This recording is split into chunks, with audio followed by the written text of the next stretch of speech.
Hello and welcome back to my YouTube channel. My name is Noam and I wanted to welcome all of you to another installment of Monologue Monday here on my YouTube channel. Monologue Monday. If you're a returning viewer, I want to thank you so much for tuning back in, and as always, I hope you can take something away from this episode as well. With all of that being said, let's get into this installment of Monologue Monday. So for this episode of Monologue Monday, I really wanted to discuss some of my most recent experiences that I kind of had traveling to Japan. I'm going to be here for another 2.5 weeks or so. The total duration that I'm here is about a month, and there's obviously some initial experiences that we have when we go to new areas, right? New schools, new states, new cities, all of that kind of stuff. And it's especially, I think, so for this episode of Monologue Monday, I wanted to share my own personal opinions on why I believe it's absolutely crucial for all of us, right, in the world right now to do our best to try to see other parts of the world, try to experience other cultures, try to see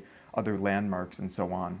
Now, although I've been to Japan many, many times and lived here for a prolonged period of time when I was younger, there's still some things that hit me, when I come to visit, right? It's something that they might be things that I'm not exactly used to seeing within the last year. I think it's been about 2 years since I've been here last, but there are very important details that I notice when I come back that I make sure to try to share to as many people as I can to try to incentivize people to, just travel in general. It doesn't necessarily mean traveling to Japan specifically, but just traveling in general to see other parts of the world other than the city that they spend, the majority of their time in. One of the reasons why I want to emphasize the importance of really getting out there, right? Getting out there and seeing other parts of the world is because you have this sense of closed-mindedness. I think a lot of people do. We get into, and it only makes sense, right? Because we're in a city, right? We're working 5 days a week.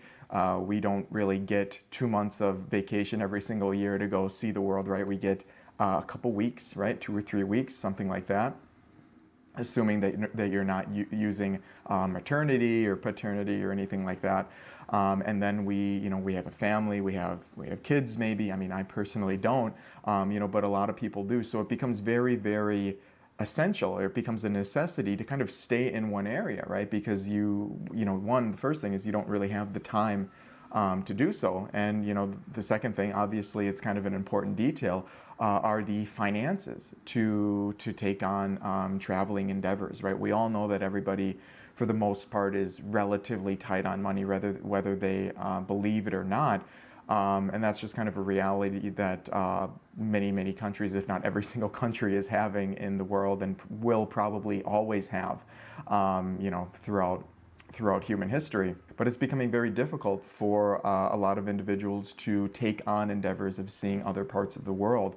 But I think the experience that you can have by getting out of your comfort zone, right, by pushing yourself to do something that you're not used to, is something that really augments you as an individual, right? And I think even for me, I've done quite a bit of traveling throughout my life, more than probably the average individual. Even I get antsy with certain areas if I would go to certain countries or be in an area where I don't speak the native tongue. Thankfully here I can speak Japanese when I'm in America. Going to different states, I obviously don't have an issue with that. But if I would go elsewhere, right? If I would go to any part of Europe, would I definitely wouldn't feel as at home. But taking on those leaps, right, those leaps of faith to try to see other parts of the world and go on these trips is something that I only think really augments us as an individual. It augments our personality and so on. The second reason why I think it's really important to take on these type of endeavors, if you can, is simply because it allows you to experience kind of a different way of living. Now, obviously, there are countries that are very, very similar, right? Canada versus the United States. You could take pictures, right, of different areas from both countries, and if you would ask someone, they might not know the difference between the two. Now, this isn't always the case. Obviously, there's certain examples, like in Japan, where if you see an image, it's very distinctly, Japanese, right? And there's certain areas, in India or Australia, perhaps, or Germany or anything like that. But these types of experience and knowing how another culture lives, right? Knowing how they kind of go about their day to day, knowing about the environment that they drive through, that they bike through, that they walk through is really, really important, because I think it sets, similar to my first example, we get so used to seeing what we have in our backyard, right? How our city operates, how different states operate. Maybe it's just a little more busy. Maybe there's more vehicles, something like that.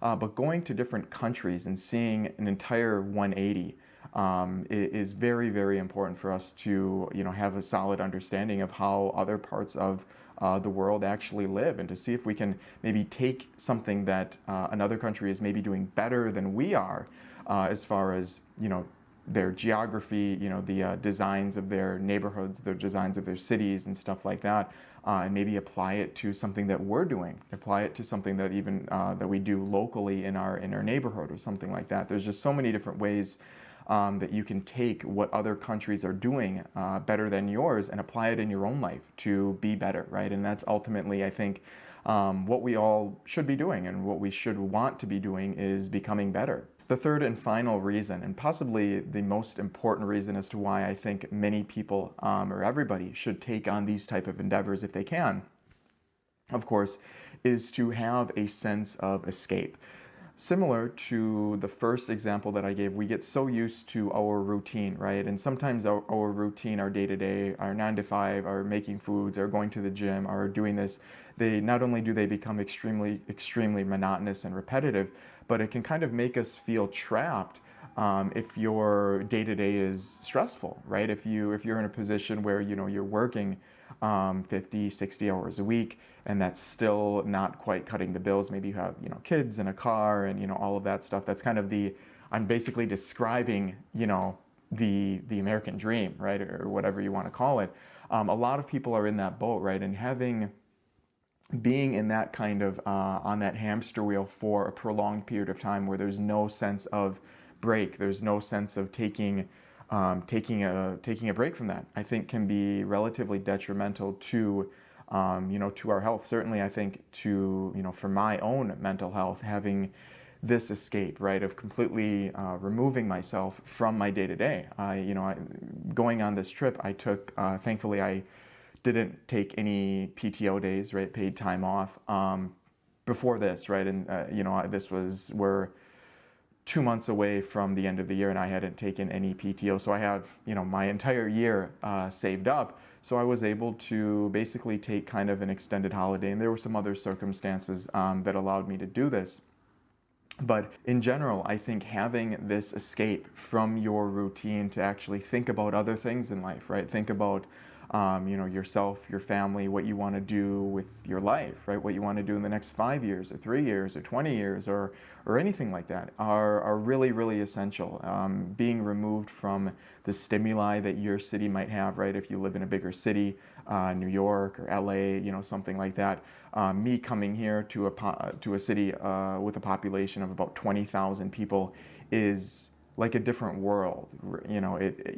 Being able to bike to places instead of needing to get in your car and sit in traffic. I mean, these type of escapes, I think, are absolutely essential. Now, certainly we can't just escape for our whole life, right? That's not something that can happen. But like I said, if you stay on your hamster wheel, and if it is a relatively stressful hamster wheel for too long, I just don't think that's going to be beneficial for your mental health or the health of the people around you, because what's happening with you generally tends to bleed on to other people as well. So the main point in this Monologue Monday is to hopefully encourage you to start planning that trip, right? To start planning that escape, to start planning that learning experience, if you haven't already, and actually get serious about taking the leap, right? And trying something that you've never done before, maybe going to somewhere where you never thought you might go before, as long as you're not going to like